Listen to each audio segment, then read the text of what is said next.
sobrang daming ganap nga sa buhay natin lately to the point na di na magkasya sa isang araw, kaya naman pinagkasya ko na sa vlog natin for today ang kaganapan sa buong isang linggo. Sa pagbaba ko nga after maligo ay naabutan ko tumutulong mga kapatid ko kay mama para magdikit ng grout sa tiles, at mabuti na lang dahil may tiles na ang sahig at ang lababo na as you can see naman nag-e-enjoy pa sila. Kaya naman di ako tumulong sa paglagay ng grout, at dahil ako ang amo nila kaya naman ako ang nag-command ko ano ang dapat lagyan. Uy kuya, meron pa dito pakilagyan. Huy, hindi, baka buntalin ako.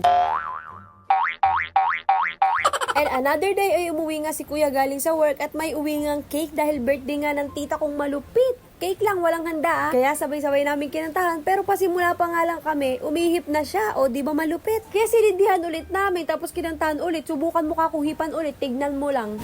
Wahahaha. Kung tuwa pa siya na para bang natutuwa kami. Huy, hindi. Mahal namin yung tita na yan kahit ganyan yan siya. At yung kapatid kong nakakainis dahil hanggang ngayon, utu-utu pa rin doon sa susundan yung mga gagawin sa screen ng kamay o ng daliri. Basta alam nyo na yan, nakikita nyo naman, pinapakita pa kay mama na para bang may paki. Hindi yan na kasi talaga yung bunso namin na yan. Ayan bibing bibi ang datingan, bibi ni Bobot. At dito naman nga ay nag-assemble kami. Ay sila lang pala kasi nahirapan ako ikabit yan. Kaya naman nag-video na lang ako para i-affiliate. Ganda, diba? Bili ka na sa card ko. Sumunod nga na araw na pag-uwi ko galing work ay naglinis na nga kami ulit dahil nga sa continuation ng paglagay ng pintura at ng mga alikabo kasi nga nagsemento rin si tatay sa labas. Ako na nga naghapunas ng hagdan at ilang mga gamit. Tapos kapatid ko ngayon nagtatanggal ng mga lagpas sa pintura at nagpapatong ng pintura sa mga di masyadong nalagyan. Matagal-tagal pa nga matatapos yung bahay na at mahalaga naman kahit papano mga cabinet na lang na paglalagyan ng mga gamit dahil bala ko nga na naka-elevate yung mga cabinet namin pati sa CR ba, pinto, tapos kisame, then tsaka kami magpapa-installation. O diba super dami pa ng mga kaya ba today?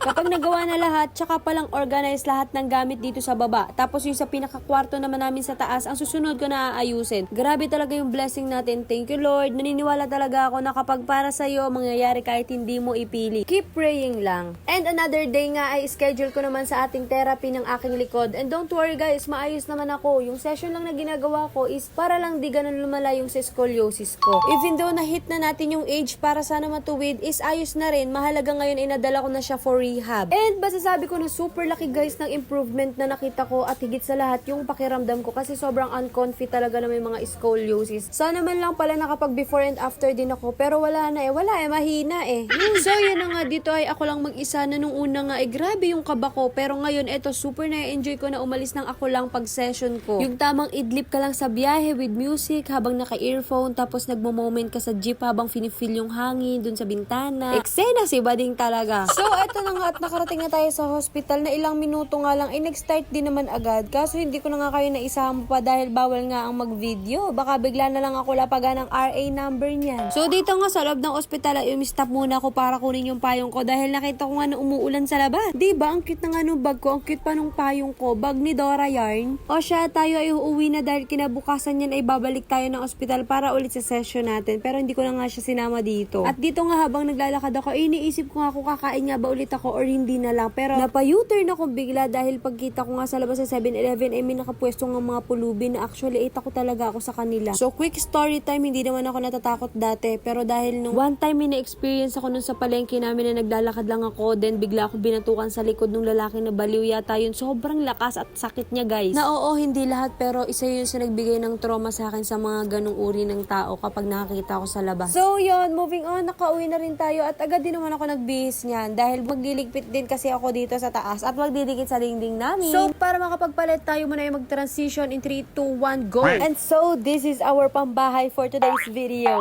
At bago nga tayo magtrabaho naman dito sa bahay ay tumingin-tingin nga muna ako dito dahil gusto ko nga magtanggal ng stress ba at yung mga chicken ay natutuwa ako. Kaya naman, ayan, after ko ay tara na, simulan na natin ang kumain. Oo, mamaya na tayo magtrabaho dahil nalala ko ay may meeting nga pala ako sa baba. Kaya ayan, ay kinain ko muna. Total, hindi naman tayo nakakain sa biyahe.